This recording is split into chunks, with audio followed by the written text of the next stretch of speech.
ঈদযাত্রায় ফিটনেসবিহীন যানবাহন বন্ধের দাবি। ঈদযাত্রায় সব পথে যাত্রী দুর্ভোগ, দুর্ঘটনা, যানজট ও মানুষের ভোগান্তি কমাতে মেয়াদোত্তীর্ণ লক্কর-ঝক্কর ফিটনেসবিহীন যানবাহন বন্ধের দাবি জানিয়েছেন যাত্রী কল্যাণ সমিতি। সোমবার ২ জুন সকালে সংবাদ মাধ্যমে সমিতির চেয়ারম্যান ডক্টর মোহাম্মদ জকরিয়া ও মহাসচিব মোহাম্মদ মোজাম্মেল হক চৌধুরীর পাঠানো এক বিবৃতিতে এই দাবি জানানো হয়।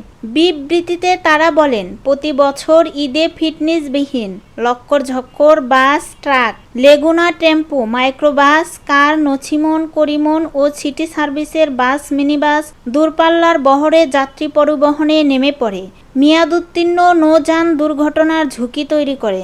রেলপথও মেয়াদোত্তীর্ণ কোচ, ইঞ্জিন, রেলপথের কারণেই প্রায় দুর্ঘটনা ও লাইনচ্যুতির ঘটনায় প্রাণহানি ও ক্ষয়ক্ষতির পাশাপাশি যানজট ও ভোগান্তি তৈরি হয়।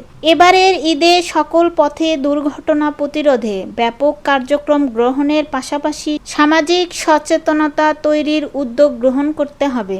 বিবৃতিতে বলা হয়, সারা দেশে প্রায় ৫ লক্ষাধিক যানবাহনের ফিটনেস নাই। ৫ লাখ ইজি বাইক, ৬০,০০০ সিএনজি চালিত অটোরিকশা, ৭ লাখ ব্যাটারি চালিত রিকশা, ১ লাখ নছিমন করিমন, ২০ লাখ মোটরসাইকেল প্রতিদিন জাতীয় ও আঞ্চলিক মহাসড়কে চলাচল করছে। এছাড়াও মহাসড়কের পাশে পশুর হাট, পশুবাহিনী ট্রাক চলাচলের কারণে যানবাহন দূরপাল্লার যাত্রী বাসের গতি কমানোর পাশাপাশি যানজটের সৃষ্টি করেছে।